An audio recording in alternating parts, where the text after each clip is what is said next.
When I first held Ethan in my arms, a strange feeling washed over me. I chalked it up to the overwhelming experience of becoming a father, the surreal weight of responsibility suddenly taking hold of me. He had these bright blue eyes and a full head of dark hair, just like my wife, Emily. I remember thinking he was perfect. For years, that moment replayed in my mind whenever things got tough, reminding me of how lucky I was to have a family. I met Emily almost a decade ago, back when we were both fresh out of college. She was charming, confident, and had a way of making everyone around her feel like they mattered. She was that rare kind of person who seemed to be magnetic, drawing people in effortlessly. I felt like the luckiest guy in the world to call her my wife, and we built our life together, eventually buying a house in the suburbs.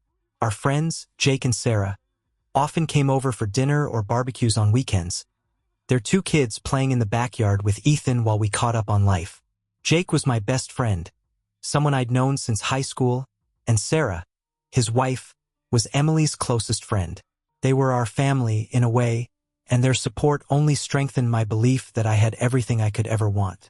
Ethan grew up fast, each milestone filling me with pride. His first words, his first steps, every little thing seemed like a miracle. But as he got older, I began noticing small things that made me question. Subtle things like how his laugh sounded so different from mine or how his features didn't seem to resemble mine at all. Friends sometimes joked about it, but I brushed it off, convinced that I was being ridiculous. Then came the fateful day that changed everything. It was a regular Saturday afternoon when we attended a family gathering. My Aunt Linda, known for her brutal honesty, pulled me aside and said, "He doesn't look like you, Mike, not even a bit." I laughed it off, but her words lingered, digging into the back of my mind like a splinter I couldn't ignore. That night, as I tucked Ethan into bed, a nagging doubt took root. I didn't want to believe it, but the seed had been planted. Over the following weeks, I found myself spiraling. I couldn't shake the feeling that something was wrong, that there was something about Ethan I was refusing to see. I tried to talk to Emily about it, but every time I did, she'd brush it off with her usual charm, telling me I was overthinking things. I wanted to trust her. We'd built a life together, after all, but something just didn't sit right. Finally, I reached a breaking point. One evening after Ethan had gone to bed, I confronted Emily. I told her that I wanted a paternity test, trying my best to keep my voice steady. She looked taken aback, her face twisting into a mask of hurt and anger. "How could you even think that, Mike?" she spat, her voice laced with indignation. But I held my ground, explaining that I needed to know for my own peace of mind. After a tense silence, she finally agreed, though she made it clear she thought I was being ridiculous. The test was supposed to be a reassurance, a way to quiet my insecurities and prove once and for all that I was just being paranoid. But deep down, a part of me feared what the results would reveal. When the results came back, they hit me like a freight train. I could barely comprehend the words on the page. Paternity excluded. Ethan wasn't my biological son. My world shattered in that moment, everything I'd believed in slipping through my fingers. It was as if the ground had opened up beneath me, and I was free falling, grasping at memories that now felt tainted. The realization tore through me. It wasn't just that Ethan wasn't mine. It was the betrayal, the fact that Emily had been lying to me for years. Every promise, every tender moment felt like a sick joke. And yet, I couldn't bring myself to hate Ethan. He was innocent in all this, a little boy who had trusted me as his father. That night, as I sat alone in the darkness of our living room, a whirlwind of emotions tore at me. Anger, disbelief, sorrow. I didn't know which was stronger. I realized that I couldn't just let this go, couldn't simply pretend like nothing had happened. Emily had shattered the life we'd built, and I was left to pick up the pieces. The following days were a blur. I avoided Emily as much as possible, unable to look at her without feeling a surge of anger and betrayal. I started to dig deeper, to piece together all the little moments and signs I had ignored over the years. Late nights at work, strange calls she'd brush off as just a friend. It all made sense now, fitting together like pieces of a sinister puzzle. I knew I had to confront her to demand answers. But more than that, I knew I couldn't let her get away with it. The thought of revenge crept into my mind, a dark seed that began to grow as I replayed every lie, every deceitful smile. I wanted her to feel the pain she'd caused, to understand the gravity of what she had done. Jake and Sarah started noticing the tension between us, pulling me aside one evening to ask if everything was all right. I wanted to confide in them, to tell them the truth, but I wasn't ready. The shame and humiliation of it all held me back. How could I admit that I'd been living a lie, that the family I cherished was built on betrayal? Little did I know that the confrontation with Emily would only be the beginning, that the depth of her deception went further than I'd imagined. As the days passed, I began to make a plan, one that would ensure she understood the full weight of her actions. The time for forgiveness was long past. I was ready to take back control, to make her regret every lie she'd ever told. After the initial shock wore off, I found myself thinking obsessively about every moment Emily and I had shared, analyzing every interaction through this new, twisted lens. I couldn't stop wondering, how long had she been lying to me? How many secrets had she kept hidden in plain sight? I spent the next few days carefully observing her, watching for any cracks in her perfect facade. Emily went about her routines as if nothing had changed, completely unaware that I knew the truth. The ease with which she lied, the way she laughed and went about her day, it disgusted me. I realized that whatever feelings I had left for her were quickly being replaced by something much darker. The only comfort I found during those early days was in Ethan. Even though I knew he wasn't biologically mine, I couldn't bring myself to be angry at him. He was just a kid, innocent in all of this. If anything, he became a source of motivation for what I had to do. I wanted him to see what happens when someone betrays the people who love them. Late one night, I decided I couldn't take it anymore. I needed proof, solid evidence that would confirm everything I suspected about Emily. If I was going to confront her and get any sort of justice, I needed more than a paternity test. I needed undeniable proof of her infidelity. I started by going through her phone whenever she left it unattended. I'd never been one to pry, but things were different now. I couldn't afford to feel guilty about it. Every message, every contact, I scoured through everything, looking for any hint of betrayal. It didn't take long to find exactly what I was looking for. There were messages from a contact saved as Dave Work. I knew enough to realize this wasn't just a colleague. The messages were subtle, filled with suggestive language and inside jokes. One of the recent texts made my blood boil. Can't wait for our next night together. Wish I could see you every day. It was clear she'd been seeing him behind my back for a long time. Dave, it turned out, wasn't the only one. There was also a man named Marcus, whom she referred to as Mark. Their exchanges were less frequent, but the familiarity in the messages left no doubt in my mind. Emily had built an entire web of lies, each thread connecting her to someone else, each one a reminder of how deeply she'd betrayed me. With this new knowledge, I felt an unsettling calm wash over me. The shock was gone, replaced by a focused determination. I knew exactly what I had to do. The time for confrontation was coming, but I needed a plan that would leave her no room for escape. She'd manipulated me for years, so I was going to turn the tables and make her pay. I decided to confront her in a way that would catch her off guard. A part of me wanted to scream and demand answers, but I knew that wouldn't be enough. Instead, I wanted her to suffer, to feel trapped and helpless, just as she'd made me feel. So I started working on a plan, carefully laying the groundwork for what would be a brutal, unforgettable revenge. I began by changing things at home, making subtle adjustments that Emily would hardly notice. I redirected all of our joint bank accounts to new accounts in my name only. I took over handling the bills, making sure all financial control rested with me. If she thought she could just walk away from this, she was wrong. Meanwhile, I reached out to a lawyer, not for a divorce just yet, but to understand my options. I explained the situation, omitting certain details, and asked about custody and legal rights. I wasn't just angry. I was determined to strip her of everything she'd held dear. The lawyer's advice was straightforward, and he assured me that, with enough evidence, I could ensure a favorable outcome. But the plan couldn't be just about finances. It needed to be psychological as well. I wanted her to feel isolated, so I began dropping hints with our friends Jake and Sarah. Little comments, a joke here and there, enough to make them question things but not enough to alarm them. I needed them on my side, needed them to see the cracks in the image Emily had painted of herself. It wasn't long before Jake started noticing my change in demeanor. He asked me one night over drinks if everything was all right.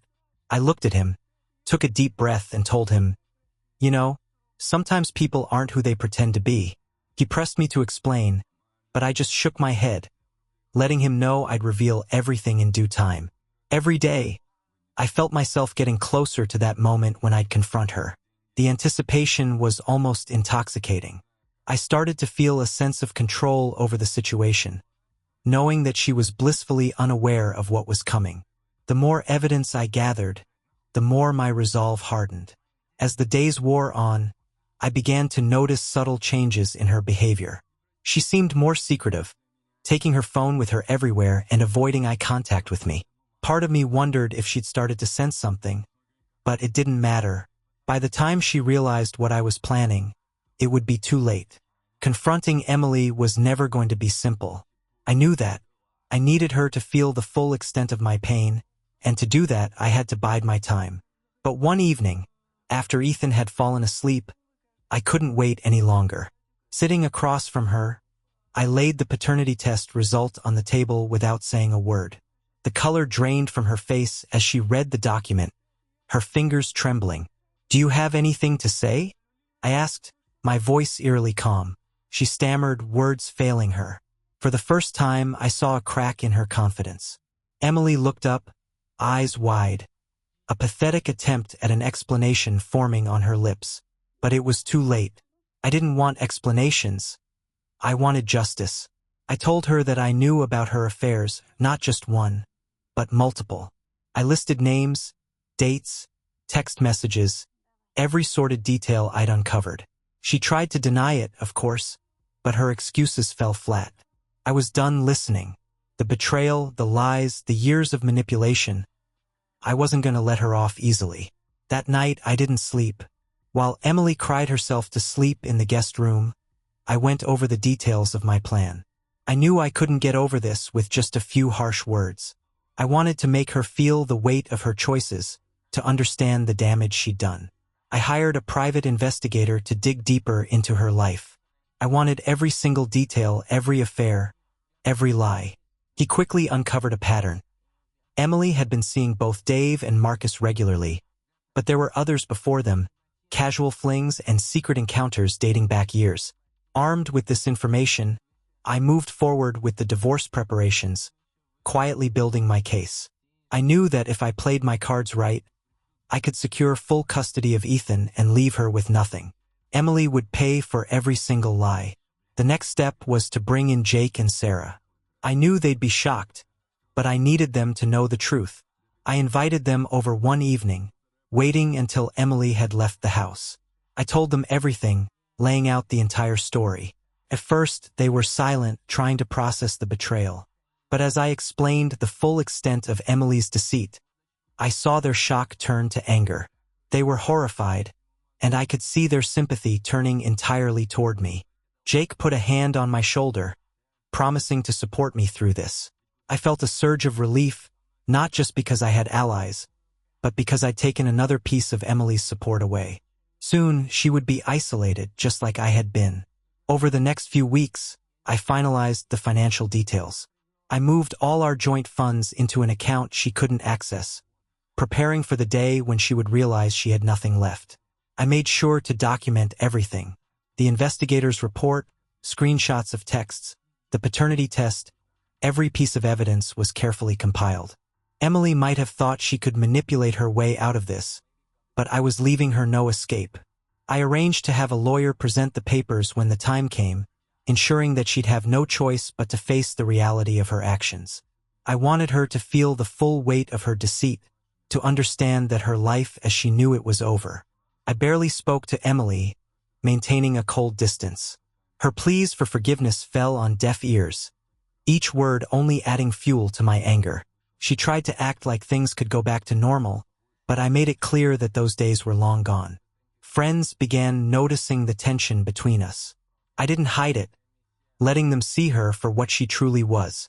Word started to spread, and soon, Emily found herself losing the social circle she had built. She was finally experiencing a taste of the isolation I had felt. The tension in the house grew unbearable. Ethan was too young to understand, but even he sensed something was wrong. I hated that he had to experience this, but I reminded myself that I was doing this for him as well. He deserved a stable, honest life, something Emily could never provide. The final confrontation. After months of meticulous planning, everything was finally ready. I sat Emily down in our living room, her face a mask of confusion and fear. She knew something was coming, but not the scale of it. With a firm, cold tone, I told her I'd filed for divorce and intended to fight for full custody of Ethan. When I handed her the document proving that Ethan was not my biological child, I watched her panic spread. She could hardly form a coherent response. Her reaction. Emily's voice wavered as she tried to downplay her actions. She pleaded, claiming she'd always loved me, that her mistakes didn't define her. But I wasn't listening. This was the moment I had envisioned for so long, and no words could undo the betrayal. Laying out the consequences, I showed her the overwhelming evidence I had gathered, from phone records to messages and photos. Her face turned ghostly pale, her hands shaking as I explained that she would lose everything.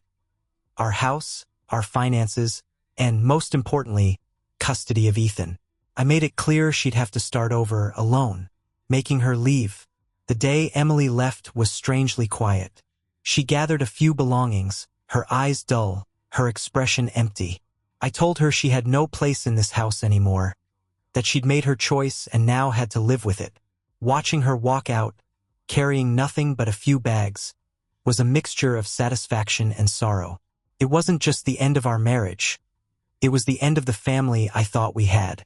Explaining Emily's departure to Ethan was the hardest part. He was too young to understand the full truth, so I kept it simple. Mommy made some choices, buddy. I told him gently, but we'll be okay. He accepted it with a child's resilience, though I could tell he sensed the change. Adjusting to life without her. The first few days were strange. The house was emptier without her, but the constant tension had lifted. I finally felt a sense of freedom, knowing that I had taken back control of my life. Friends rallied around, supporting Ethan and me through this transition. Rediscovering myself. With Emily gone, I began the process of rediscovering who I was outside of our marriage. I reconnected with old hobbies, taking up hiking and writing things I had abandoned in the chaos of our relationship. My focus now was building a stable life for Ethan, who deserved the best I could give. Bonding with Ethan. Ethan and I became closer than ever. We spent weekends exploring new places, having simple adventures, and bonding over shared routines. I wanted to be the kind of father he could rely on, to show him that love and loyalty were more than just words. Support from Jake and Sarah. Jake and Sarah remained constant sources of support.